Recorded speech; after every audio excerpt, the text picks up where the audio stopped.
Codeine cough syrup syndicate मामले में जैसे जैसे तफ्तीश आगे बढ़ रही है, अलग अलग तस्वीर सामने निकल कर आ रहे हैं। कल वाराणसी पुलिस ने इस मामले में 2 अभियुक्त को गिरफ्तार किया है, मीडिया के समक्ष पेश किया है और उनसे लगातार पूछताछ की जा रही है। वही आज एक अलग तस्वीर तब निकलकर सामने आई जब इस मामले में 10 नामजद लोगों ने वाराणसी न्यायालय का दरवाजा खटखटाया है। हमारे साथ बातचीत के लिए उनकी बात को न्यायालय में रख रहे वरिष्ठ अधिवक्ता श्रीनाथ त्रिपाठी जी, हम उनसे बात करेंगे।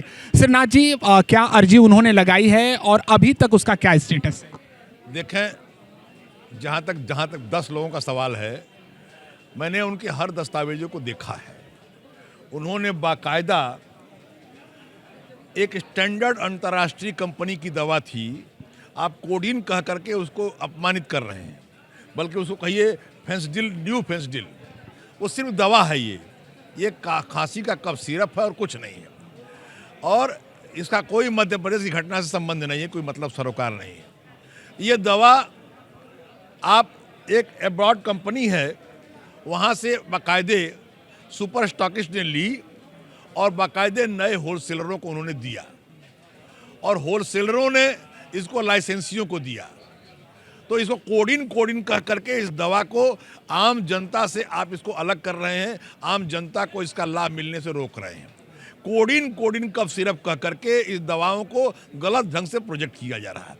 ये दवा है और ये बाकायदा, जहाँ तक मैंने दस्तावेजों को देखा है, बाकायदा सही ढंग से ली गई, ऑनलाइन पेमेंट किया गया और ई-वे बिल द्वारा बाकायदे ट्रांसपोर्ट करके लाया गया। इसमें आप पता, मैंने तो नहीं जानता था कि 2 आदमी जो कल पकड़े हैं पुलिस ने, वो कैसे पकड़े हैं, क्यों पकड़े हैं, काहे को पकड़े हैं। वो 10 इस 10 में से नहीं है, 2 10 में। और जो 2 कह रहे हैं, आप जानते हैं कि पुलिस को एक आदत है कुछ अपनी बात कहलाने की, और पुलिस की बात कहलाई जा रही है। इसमें मेरा कहना है, आप विवेचना कर लें, छापेमारी और गिरफ्तारी रोकें और विवेचना करने के बाद जिसके खिलाफ सबूत आवे उसके खिलाफ चार्जशीट करें, उसको गिरफ्तार करें, बंद करें, चालान करें। और जो व्यापारी इसमें कहीं से संबंध नहीं है, उन व्यापारियों को प्रताड़ित और पीड़ित न करें, काशी को बदनाम न करें, व्यापारियों को रात दिन जाड़े की रात में सोना हराम न करें और किसी भी तरह से आप बिना विवेचना के किसी को खिलाफ छापेमारी और गिरफ्तारी कार्रवाई रोकें। सिन्हा जी, इस मामले में ड्रग्स विभाग अलग अपनी जांच कर रहा है, एसआईटी अलग कर रही है, वाराणसी पुलिस प्रशासन अलग जांच कर रहा है और उनका कहना है कि कहीं ना कहीं फर्जी दस्तावेज के आधार पर यह पूरा व्यापार किया गया है। आप बहुत नजदीक से सारी बातों को देख रहे हैं, आपने कहा भी कि अध्ययन करें, आपको लगता है कि उनकी बात में ये दम है? नहीं, बिल्कुल गलत कह रहे हैं अभी प्रशासन और पुलिस अधिकारी और साथ साथ औषध विभाग के अधिकारी। वो जाँच करें ना, पहले दस्तावेजों की जाँच करें। कभी वो कहते हैं कि जहरीला है, कभी वो कहते हैं मिलावटी है, कभी वो कहते हैं कि रॉन्ग ट्रांसपोर्टेशन हुआ, कभी वो कहते हैं सही ढंग से इसको सेल नहीं किया गया, कई वो कहते हैं कि गलत जगह पहुंच गई। बातें बदल रहे हैं, जब एक जगह उनकी बात पकड़ में नहीं आती है तो बातें बदल देते हैं। बदले ना, कोई यहाँ पर पाकिस्तानी अफगानी नहीं है, ये आपके देश के नागरिक हैं, आपके देश के मतदाता हैं, आपके देश के मतदाता हैं। इसलिए कृपा करके अपनी बात बदलें ना और अपने बदलने की बात ना करें।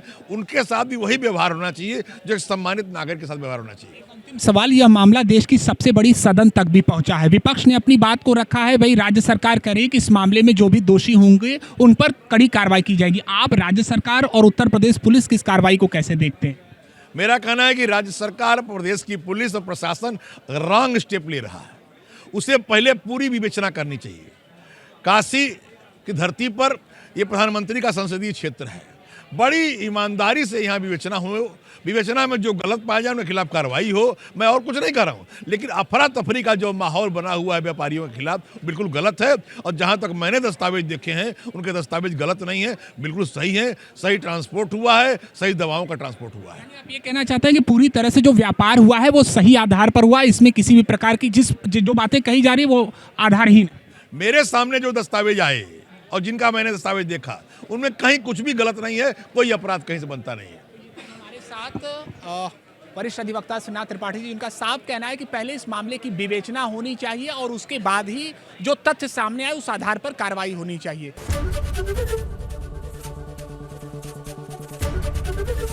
एबीपी गंगा, खबर आपकी, जुबान आपकी।